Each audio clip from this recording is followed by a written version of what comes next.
ಚಿರು ಚಿರು ಚಿರು ಯಾಕೋ ಹೀಗ್ ಮಾಡ್ದೆ? ನನಗ್ ಬುದ್ಧಿಗಿದ್ದೆ ಇದೆಯಾ? ನನ್ನನ್ ಬಿಟ್ಟು ಹೋಗೋದಕ್ಕೆ ಹೇಗೋ ಮನ್ಸ್ ಬಂತು. ನಾನೇನೋ ಮಾತಿಗೆ ನನ್ನನ್ ಬಿಟ್ಟು ಹೋಗು ಅಂತ ಹೇಳ್ದೆ. ಅದನ್ನ ನೀನ್ ನಿಜ ಅಂತ ನಂಬಿ ನನ್ನನ್ ಒಂದೇ ಸಲ ಬಿಟ್ಟು ಹೋಗ್ಬೇಕು ಅಂತ ನಿರ್ಧಾರ ಮಾಡ್ಬಿಟ್ಯಾ? ಈ ರಾಧಿಕನ್ಗೆ ನಿನ್ನನ್ ಬಿಟ್ಟು ಬೇರೆ ಯಾರಿದ್ದಾರೆ? ಯಾಕೆ ಹೀಗ್ ಮಾಡ್ದೆ? ಯಾಕೋ ಹೀಗ್ ಮಾಡ್ದೆ? ಯಾಕೆ ಹೀಗ್ ಫೂಲ್ ತರ ನಿರ್ಧಾರ ತಗೊಂಡೆ? ನೋಡು, ಎಂಥ ಪರಿಸ್ಥಿತಿಲೂ ನಿನ್ನನ್ ಬಿಟ್ಟು ನನಗಿರೋದಕ್ಕಾಗಲ್ಲ. ನೀನು ನನ್ ಸ್ವತ್ತು, ನನ್ನ ಅದೃಷ್ಟ. ಆ ದೇವ್ರು ನನಗ್ ಕೊಟ್ಟಿರೋ ವರ ನೀನು. ನನಗ್ ಸಿಕ್ಕಿರೋ ವರನ ಯಾರಿಗೋಸ್ಕರನೂ ನಾನ್ ಬಿಟ್ಕೊಡಲ್ಲ. ನೀನ್ ನನಗ್ ಬೇಕು ಚಿರು. ಪ್ಲೀಸ್ ನನ್ನ ಒಂಟಿ ಮಾಡಿ ಹೋಗ್ಬೇಡ. ನೀನು ನನ್ ಚಿರು. ನಿನ್ನ ನಾನು ಯಾರಿಗೋಸ್ಕರನೂ ಬಿಟ್ಕೊಡಲ್ಲ. ನಾನಿಲ್ಲ ಅಂದ್ರೆ ನೀನ್ ಏನ್ ಮಾಡ್ತೀಯ ಅಂತ ನೋಡ್ಬೇಕಿತ್ತು. ಅದಕ್ಕೆ ತಮಾಷೆ ಮಾಡ್ದೆ ಅಷ್ಟೆ. ಅಷ್ಟಕ್ಕೆ ನೀನ್ ಮೇಲಿಂದ ಬಿದ್ದು ಪ್ರಾಣ ಕಳ್ಕೊಳ್ಳೋದಕ್ಕೆ ಹೋಗದ? ನೀನ್ ತಮಾಷೆ ಮಾಡ್ದೆ ಅಂತ ನನ್ಗೆ ಅನಿಸ್ಲಿಲ್ಲ ರಾಧಿಕಾ. ಇನ್ಮೇಲೆ ನೀನ್ ನನ್ನ ಲೈಫಲ್ಲಿ ಇರಲ್ಲ ಅನ್ನಿಸ್ತು. ಅದಕ್ಕೆ ಹೀಗೆ ಮಾಡ್ಕೊಂಡೆ.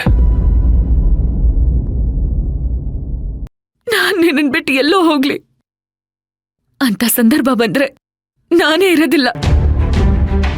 ಹಾಗಾದ್ರೆ ನಿನ್ನನ್ನು ಬಿಟ್ಟೋಗಲ್ಲ ತಾನೆ? ನಮ್ಮಿಬ್ಬರು ಮದ್ವೆ ಆಗತ್ತೆ ಅಲ್ವಾ? ಖಂಡಿತ ಆಗತ್ತೆ. ನಾನಿನ್ನ ಮದ್ವೆ ಆಗಲ್ಲ ಅಂದಿದ್ದಕ್ಕೆ ನನಗ್ ಕ್ಷಮಿಸ್ಬಿಡು ಚಿರು. ನೀನ್ ಹೇಳಿದ ಮಾತು ನನಗೆ ಸಹಿಸ್ಕೊಳಕ್ ಆಗ್ಲಿಲ್ಲ ರಾಧಿಕಾ. ಅದಕ್ಕೆ ಸತ್ತೋಗ್ಬಿಡೋಣ ಅಂತ ಹೀಗೆ ಮಾಡಿದೆ. ಆದ್ರೆ ನಾ ಸಾಯ್ಬಾರ್ದು ಅಂತ ನನ್ನ ಶರ್ಟ್ ಆ ಕಬ್ಬಣಕ್ಕೆ ಸಿಕ್ಕಾಕೊಳ್ತು. ನನ್ನ ಪ್ರಾಣನ ಆ ದೇವ್ರಿಗೆ ಯಾಕೆ ಕಾಪಾಡ್ದ ಗೊತ್ತಾ? ನಾವಿಬ್ರು ಕೊನೆ ತನಕ ಜೊತೆಗೆ ಬಾಳೋಕೆ.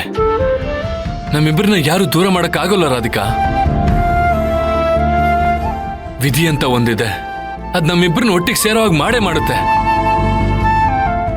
ಇನ್ ಮುಂದೆ ಈ ತರ ಮಾಡ್ಕೊಳಲ್ಲ ಅಂತ ನನಗ್ ಮಾತು ಕೊಡು. ನೀನ್ ಹೇಳ್ದಾಗ ನಾನು ಮಾತು ಕೊಡಲ್ಲ ರಾಧಿಕಾ. ಆದ್ರೆ ನೀನಿಲ್ದೆ ನಾನು ಇರಲ್ಲ ಅಂತ ಮಾತು ಕೊಡ್ತೀನಿ. ಇದು ನನ್ನ ಪ್ರಾಮಿಸ್. ನಿನ್ನ ಹಾಗೆಲ್ಲ ನಾನ್ ಸಾಯೋದಕ್ ಬಿಡಲ್ಲ ಕಣೋ. ನೀನ್ ನನ್ ಗಂಡ, ನಾನೇ ನಿನ್ ಹೆಂಡ್ತಿ. ಇದು ಬದ್ಲಾಗಲ್ಲ.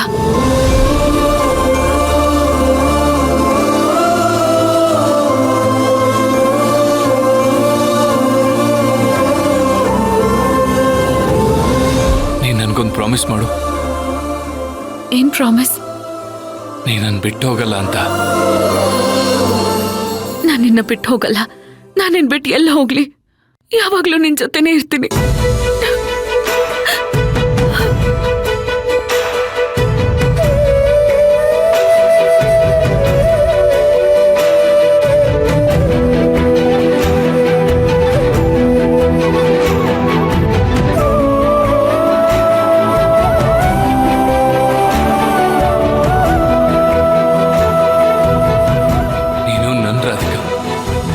ನನಗೋಸ್ಕರ ಇರೋಳು. ಯಾವುದೇ ಕಾರಣಕ್ಕೂ ನನ್ನನ್ನ ಬಿಟ್ಕೊಡಲ್ಲ. ಅಂತ ಸಂದರ್ಭ ಬಂದ್ರೆ ನಾನೇ ಬದುಕಿರಲ್ಲ.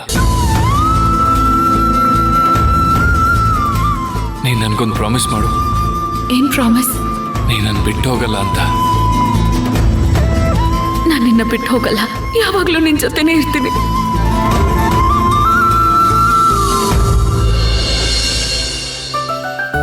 ಮೊನ್ನೆ ಆರ್ಡರ್ದು ಮಳೆ ಬರೋ ಹಾಗಿದೆಯಲ್ಲ ಸುನೈನಾ. ಮಳೆ ಬರೋ ಹಾಗಿದೆ. ಮೇಲ್ಗಡೆ ಬಟ್ಟೆ ಒಣಗಾಕಿದ್ದೆ, ತೆಗ್ದಿದ್ಯೇನೆ? ಹಾ ಅತ್ತೆ, ಆಗ್ಲೇ ತೆಗ್ದು ಮಡ್ಚಿಟ್ಟೆ. ಹಾ ಸರಿ ಸರಿ ಸರಿ.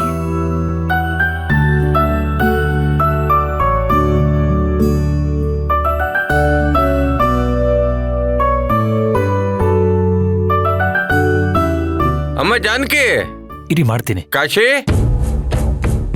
ದೊಡ್ಡಪ್ಪ ದೊಡ್ಡಪ್ಪ ಬನ್ನಿ ಕೂತ್ಕೊಳ್ಳಿ. ದೊಡ್ಡಮ್ಮ ದೊಡ್ಡಮ್ಮ ಬನ್ನಿ. ಈ ಟೀ ಪೈ ಮೇಲೆ ಇಟ್ಟು ಹೋಗಪ್ಪ. ಸುನೈನಾ, ಅಕ್ಕ ಭಾವಂಗೆ ಕಾಫಿ ಬೇಡ ಬೇಡ, ಮಜ್ಜಿಗೆ ಮಾಡ್ಕೊಂಡ್ ಬಾಮ್ಮ. ಸರಿ ಅತ್ತೆ. ಭಾವ, ಅಕ್ಕ ಆರಾಮಾಗಿದ್ದೀರಾ? ಹಾ, ಆರಾಮಾಗಿದ್ದೀವಿ. ಹ್ಞೂ ನಮ್ಮ ಜಾನಕಿ, ನಾವು ಆರಾಮಾಗಿದ್ದೀವಿ. ಮತ್ತೆ ರಾಧಿಕನ್ ಮದುವೆ ಇನ್ವಿಟೇಷನ್ನ ಅಲ್ಲೇ ನಿಂತು ಪ್ರಿಂಟ್ ಮಾಡಿಸ್ಕೊಂಡು ತಗೊಂಡ್ಬಂದೆ.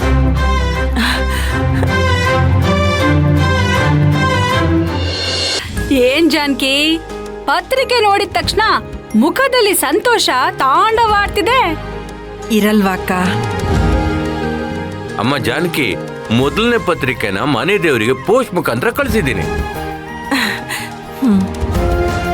ಹಾಗೆ ಇದನ್ನ ನಿನ್ನ ಗಂಡನ ಫೋಟೋ ಮುಂದೆ ಇಟ್ಟು ಪೂಜೆ ಮಾಡಿಬಿಟ್ರೆ ಸಂಬಂಧಿಕರಿಗೆಲ್ಲ ಕೊಟ್ಬಿಟ್ಟು ಬರ್ಬೋದು. ಸರಿ ಭಾವ. ಕಾಶಿ,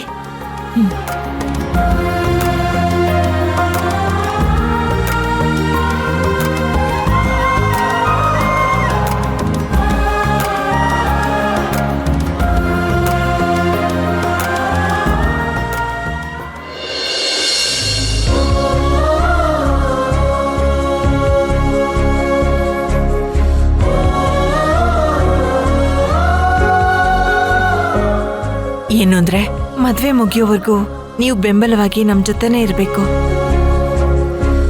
ಅಪ್ಪ, ರಾಧಿಕನ ಮದುವೆ ಚೆನ್ನಾಗಿ ಆಗ್ಬೇಕು. ಅದಕ್ಕೆ ನಾನು ಯಾವ ರಿಸ್ಕ್ ಬೇಕಿದ್ರೂ ತಗೋತೀನಿ. ಏನಪ್ಪ ತಮ್ಮ, ಇಷ್ಟು ದಿವಸ ನನ್ನ ಕಂಟ್ರೋಲ್ ಅಲ್ಲಿದ್ದ ನಿಮ್ಮ ಮನೆಯವರೆಲ್ಲ ರಾಧಿಕ ಮದುವೆ ಆದ್ಮೇಲೆ ನನ್ನ ಕಾಲ್ ಕೆಳಗಡೆ ಬಿದ್ದಿರ್ತಾರೆ. ಕಾಶಿ, ದೊಡ್ಡಪ್ಪ, ಯಾರ್ಯಾರಿಗೆ ಲಗ್ನ ಪತ್ರಿಕೆ ಕೊಡ್ಬೇಕು ಅಂತ ಲಿಸ್ಟ್ ಮಾಡಕ್ ಹೇಳಿದ್ನಲ್ಲ, ಮಾಡಿದ್ಯಾ? ಹಾ ಮಾಡಿದ್ದೀನಿ ದೊಡ್ಡಪ್ಪ. ಹೋಗ್ ತಗೊಂಡ್ ಬಾ. ಸರಿ. ಅತ್ತೆ ಮಜ್ಜಿಗೆ.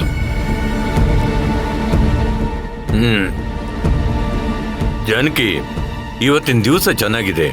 ಕಾರ್ಡ್ ಕೊಡೋ ಕೆಲಸನ ಇವತ್ತಿಂದಾನೇ ಶುರು ಮಾಡಬಹುದು. ಯಾಕೆ ಅಂದ್ರೆ ನಮ್ಮ ಬಂಧು ಬಳಗದವರೆಲ್ಲ ದೂರದ ಊರಲ್ಲಿದ್ದಾರೆ.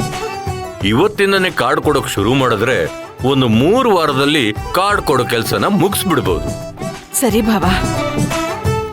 ದೊಡ್ಡಪ್ಪ, ಲಿಸ್ಟ್ ತಗೊಳ್ಳಿ. ಹಾ, ಜಾನಕಿ, ಮೊದಲನೇ ಪತ್ರಿಕೆನ ಯಾರು ಕೊಡ್ಬೇಕು ಅನ್ಕೊಂಡಿದ್ದೀರಿ? ಇದೇನ್ ಭಾವ ಹೀಗ್ ಕೇಳ್ತಾ ಇದ್ದೀರಾ? ನಮ್ ಕುಟುಂಬಕ್ಕೆ ಆಧಾರನೇ ನೀವು. ಮೊದಲನೇ ಪತ್ರಿಕೆನ ನಾವು ನಿಮ್ಗೆ ಕೊಡ್ಬೇಕು ಅನ್ಕೊಂಡಿರೋದು. ಏನು, ಮೊದಲನೇ ಪತ್ರಿಕೆ ನಮಗ್ ಕೊಡ್ಬೇಕು ಅನ್ಕೊಂಡಿದ್ದೀರಾ? ಅಲ್ಲ ಜಾನಕಿ, ನಾನೇ ಮುಂದೆ ನಿಂತು ಮದುವೆ ಕೆಲಸಗಳನ್ನೆಲ್ಲ ಮಾಡ್ತಾ ಇದ್ದೀನಿ. ನನಗೆ ಮೊದಲನೇ ಪತ್ರಿಕೆ ಕೊಟ್ರೆ ಅದು ಹೇಗ್ ಚೆನ್ನಾಗಿರುತ್ತೆ ಹೇಳು?